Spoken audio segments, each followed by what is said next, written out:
Hello, welcome back to the channel, or welcome all new listeners to the channel. These are short 10-minute Dhamma talks, which means it's impossible to say as much as might be needed to cover the topic. They're short just so they can stimulate you to investigate these Dhamma teachings more deeply, and in particular in relation to how the mind and the body that you claim as yours is functioning. It's not helpful if you simply memorize these teachings and think about them intellectually. They must be experienced directly as the result of investigating what we call our own mind. Today's topic is number 3 in the 5 aggregates called vadana, or sensations. I like the word, or prefer the word sensations to feelings, because feelings have 2 or more meanings. Certainly we feel good, we have emotional feelings of all kinds, and we have good feelings on the body when we taste good food or hear good sounds, see beautiful things, etc. So the point is that vedana are sensations that arise on the body whenever we make contact with the world through the 5 sense doors. These sensations may be very, very subtle, beyond the threshold of our daily consciousness, or they may be very powerful, an injury, a wound, something violent or something loving and sensual, something like good taste when we taste foods or drinks we like, music, etc. So there's a wide range of sensations on the body, but it's important to remember some of them don't reach the level of our daily consciousness. When these sensations arise, as I've said, they arise because the eyes saw an object and a color, or the ears heard a sound, the nose smelled an odor, the tongue tasted a flavor, or some part of the body came in contact with another object. That moment of contact arises as consciousness, and before that moment, for example, touching something with your hands, there is no consciousness of sensations until contact is made. Now, if we just experienced the sensation, supposing we could be awake to all forms of sensations, and didn't have an opinion about them, that would be a pure moment of experience. But what happens is we always have an opinion about what is happening to us through contact with the world, through the 5 senses, or the thoughts that we're having about the past or the future, and the emotional content of those thoughts. So we'll use physical sensations because they're easy to identify with. We will like them, or we won't like them, or we'll be neutral. This is true for all of the 5 senses, and also true about the thoughts that we have. We can be indifferent or neutral to them. We can crave them. We can want more. We can demand more. That is human nature. We have a pleasurable experience. We want to repeat it again and again.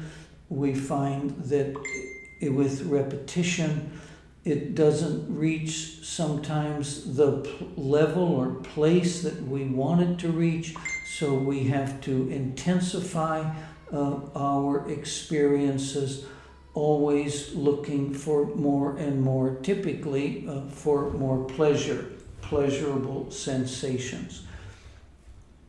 So Vedana are the sensations that arise on the body when we make contact with the world through the 6 sense doors, the 5 senses, the bodily senses, but also the sense of consciousness that is capable of remembering memories and imagining things in the future. Now, the reason this is critically important is what we like or don't like is the sensation. This is a revolutionary discovery, and to my knowledge, no one else in history has discovered this before the Buddha.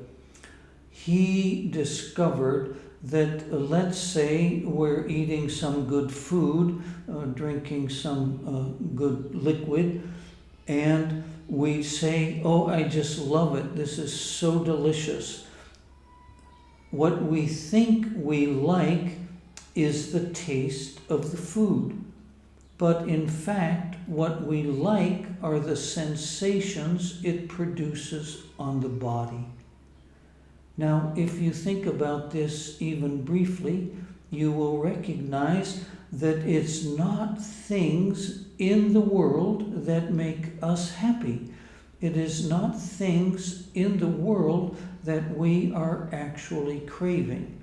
We are craving to have sensations that we like, that we prefer.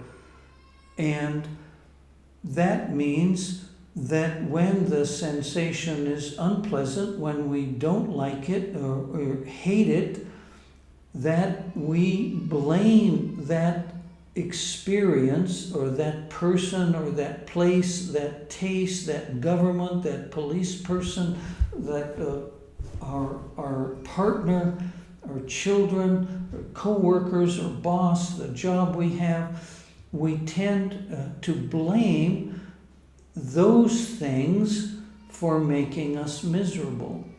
But in fact, it's our reaction to the sensations on the body that is making us miserable or feeling great pleasure.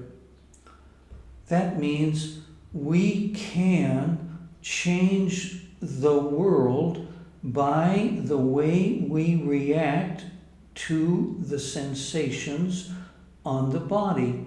We can develop a kind of neutral reaction, a response to them, which helps us eliminate the need to blame, find fault, criticize, judge, condemn anything in the world, whoever it is or whatever it might be. We can begin to see that we are the author of our own suffering and we are the author of our own happiness. And that is determined by our emotional reactions to sensations on the body. It might be helpful to think of those sensations as being recorded as barcodes, these barcodes that we get on packaging when we're shopping. And these barcodes are stored in our memory bank. And that's what memory is. It's a huge storage unit, more complex and more massive in its own way than the internet. That stores barcodes.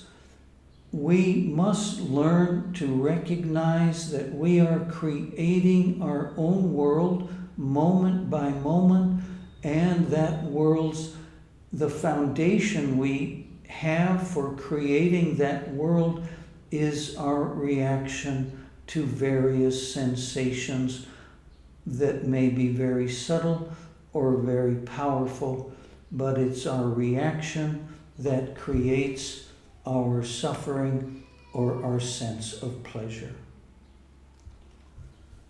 Thank you. Thank you for those who reach the end of this talk. Please always make suggestions to us how we can improve the channel. Make suggestions for topics you might like to know more about, or questions that arise once you have listened to these talks. Thank you very much. May the Dhamma bless you moment by moment.